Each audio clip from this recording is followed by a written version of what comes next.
Hello, and welcome to part one of the reading of the bedtime story, The Velveteen Rabbit by Marjorie Williams.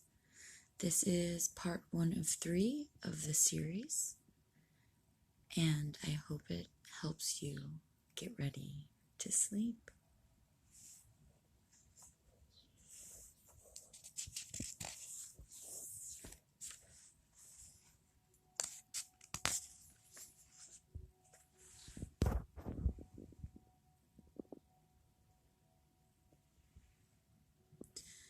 There once was a Velveteen Rabbit, and in the beginning he was really splendid.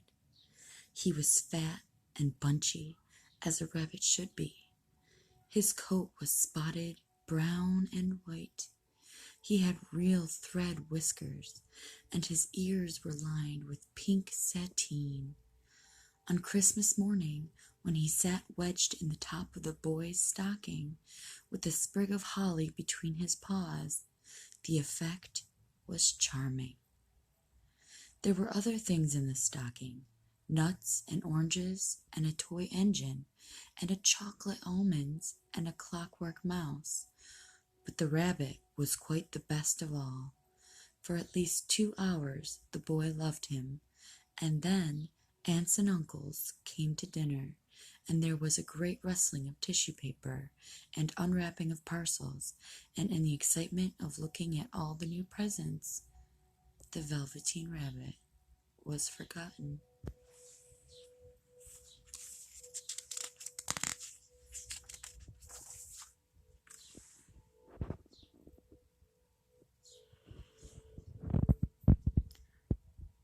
For a long time he lived in the toy cupboard or on the nursery floor, and no one thought very much about him.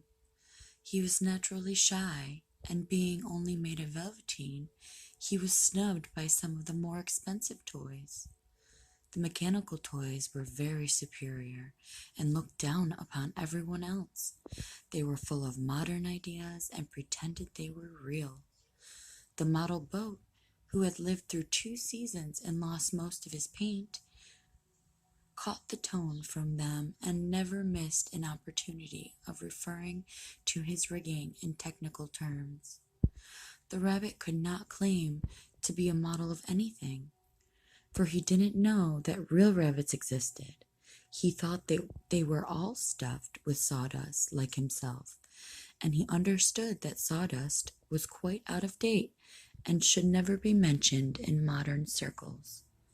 Even Timothy, the jointed wooden lion, who was made by the disabled soldiers and should have had broader views, put on airs and pretended he was connected with the government. Among them all, the poor little rabbit was made to feel very insignificant and commonplace, and the only person who was kind to him at all was the Skin Horse.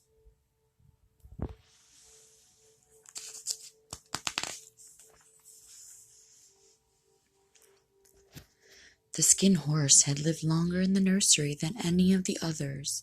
He was so old that his brown coat was bald in patches and showed the seams underneath, and the most of the hairs on his tails had been pulled out to string bead necklaces.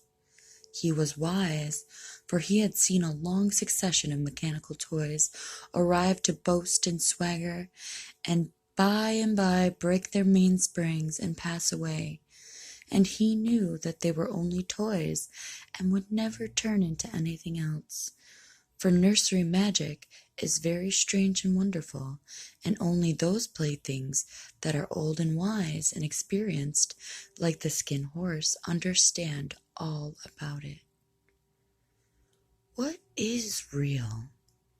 asked the rabbit one day, when they were just lying side by side near the nursery fender, before Nana came to tidy the room.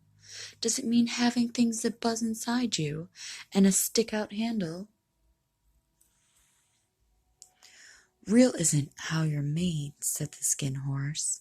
"It's a thing that happens to you when a child loves you for a long, long time, not just to play with, but really loves you. Then you become real." "Does it hurt?" asked the rabbit. "Sometimes," said the skin horse, for he was always truthful. "When you are real, you don't mind being hurt." "Does it happen all at once, like being wound up?" he asked, "or bit by bit?" "It doesn't happen all at once," said the skin horse. "You become. It takes a long time. That's why it doesn't often happen to people who break easily, or have sharp edges, or who have to be carefully kept. Generally, by the time you are real, most of your hair has been loved off, and your eyes drop out, and you get loose in the joints and very shabby. But these things don't matter at all, because once you are real, you can't be ugly, except to people who don't understand." "I suppose you are real?" said the rabbit, and then he wished he had not said it, for he thought the skin horse might be sensitive.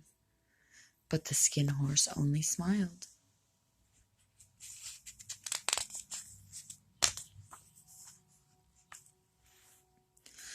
"The boy's uncle made me real," he said. "That was a great many years ago. But once you are real, you can't become unreal again. It lasts for always." The rabbit sighed. He thought it would be a long time before this magic called real happened to him. He longed to become real, to know what it felt like, and yet the idea of growing shabby and losing his eyes and whiskers was rather sad. He wished that he could become it without these uncomfortable things happening to him. There was a person called Nana who ruled the nursery. Sometimes she took no notice of the playthings lying about, and sometimes, for no reason whatsoever, she went swooping about like a great wind and hustled them away in cupboards. She called this tidying up, and the rabbit didn't mind it so much, for wherever he was thrown, he came down soft. One evening, when the boy was going to bed, he couldn't find the china dog that he always slept with. Nana was in a hurry, and it was too much trouble to hunt for china dogs at bedtime, so she simply looked about her, and seeing the toy cupboard door stood open, she made a swoop. "Here," she said, "take your old bunny. He'll do to sleep with you." And she dragged the rabbit out by one ear and put him in the boy's arms. Thank you for listening. Part 2 of The Velveteen Rabbit will be on my page tomorrow. Sweet dreams.